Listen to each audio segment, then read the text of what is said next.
Bonjour à tous, j'espère que vous allez bien. Moi, ça va par la grâce de Dieu. Je suis Aldo Derel Mumba. Ce matin, j'aimerais vous parler de manière brève sur l'amour de Dieu. Déjà, à savoir ce que Dieu est amour et Dieu nous aime. Et le fait que Dieu nous aime a été manifesté par Jésus-Christ à la croix de Golgotha. La Bible déclare, car Dieu a tant aimé le monde qu'il a donné son Fils unique Jésus-Christ, afin que quiconque croit en lui ne périsse point, mais qu'il ait la vie éternelle. Dieu a tellement aimé le monde, Dieu nous a tellement aimés qu'il est arrivé jusqu'à donner son Fils. Dieu vous aime. Voilà pourquoi Jésus est mort à Golgotha. Dieu vous aime. Voilà pourquoi Jésus a été flagellé. Dieu vous aime. Voilà pourquoi Jésus a souffert jusqu'à mourir et aussi ressuscité. Alors, si Dieu vous aime et qu'il est allé mourir jusqu'à la croix de Golgotha, c'est parce qu'il y avait une peine qui pesait sur l'homme. La Bible dit, car tous ont péché et sont privés de la glorieuse présence de Dieu, ou plutôt dans certaines versions, car tous ont péché et sont privés de la gloire de Dieu. Par le fait que le premier homme, Adam, a eu à pécher, le, par le fait que le premier homme, Adam, a eu à pécher, toute la nature a été soumise à la corruption. Par le fait que le premier homme a eu à pécher, la nature, le péché est devenu une nature dans l'homme. À cause de ce péché-là, l'homme a acquis une nouvelle nature qui fait de lui un pécheur. Nous ne sommes pas pécheurs par les actes d'abord, mais par essence, par le fait que Adam, après avoir péché, tous sont privés de la glorieuse présence de Dieu, tous sont considérés comme pécheurs. L'homme est pécheur parce que Adam avait eu à commettre, à désobéir à Dieu. Et cette nature qui s'est attachée à l'homme, qui a fait que l'homme est devenu un pécheur, que l'homme est devenu un être qui naturellement peut pécher. Donc, les résultats que nous voyons, la jalousie, les mensonges, l'adultère, l'impudicité, la corruption et tout ce qui va avec, sont des conséquences de la nature que l'homme porte. Ce ne sont pas, on n'est pas pécheur parce qu'on a commis d'abord un acte, on est pécheur par essence, et cette essence-là, cette nature-là, qui nous pousse à commettre les péchés, les actes de péché. Et c'est ce qui nous emmène encore à une meilleure condamnation, ou plutôt à des conséquences terrestres, parce que déjà, le fait que l'homme est pécheur est déjà condamné, il est sous la colère de Dieu. Mais s'il demeure dans cette nature-là, il pose des actes qui l'emmènent à encore une perdition et à des conséquences déjà ici sur terre, parce que le salaire du péché, c'est la mort. Mais le don gratuit de Dieu, c'est la vie éternelle en Jésus-Christ, notre Seigneur. C'est-à-dire, nature du péché ou acte du péché, tout cela a une solution, c'est Jésus-Christ. Lorsque vous commettez le péché, et d'ailleurs la Bible dit votre péché vous atteindra. Mais le salaire du péché est la mort. Le don gratuit de Dieu, c'est le salut en Jésus-Christ notre Seigneur. Donc Jésus est allé à mourir à la croix jusqu'à ressusciter, non pas parce qu'il le voulait, mais parce qu'il aimait le monde. Il a tellement aimé le monde qu'il est allé à mourir à la croix. Pourquoi? Parce que l'homme avait désobéi à Dieu. Quand l'homme a désobéi à Dieu, il a acquis une nature. Et cette nature l'a poussé encore à poser des actes contraires à la volonté de Dieu, qui l'emmènent encore à une condamnation terrestre au-delà de celle qu'il a déjà dans sa nature, qui est la colère de Dieu. Et Jésus est allé jusqu'à ressusciter pour arriver à justifier l'homme. Le don gratuit de Dieu, c'est la vie éternelle en Jésus-Christ, notre Sauveur. Le salaire du péché, c'est la mort, mais le don gratuit.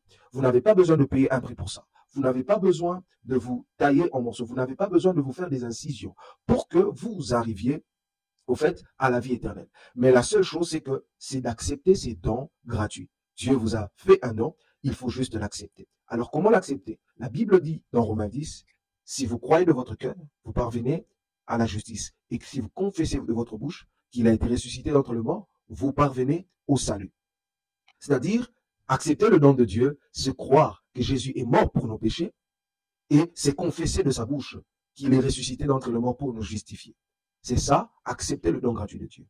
Et cette acceptation-là se passe aussi par une déclaration, comme déjà le texte le fait voir. Et j'ajoute à cela un texte, Apocalypse 3:20. La Bible dit, voici, je me tiens à la porte et je frappe. Lorsque vous écoutez ce message, c'est Jésus qui est en train de frapper à votre porte, à la porte de votre cœur. Il dit, voici, je me tiens à la porte et je frappe. Celui qui entend ma voix, si vous entendez cette voix, si vous vous sentez interpellé par cette voix, si vous vous sentez concerné par cette voix, c'est Jésus qui frappe à la porte et celui qui entendra, qui ouvrira la porte. Et là maintenant, c'est cette acceptation, la croyance, la foi en cette parole et la déclaration de celle-ci. Quand vous la déclarez, quand vous y croyez, que vous la déclarez, vous ouvrez la porte. Et Jésus dit ceci, j'entrerai, je souperai avec lui et lui avec moi.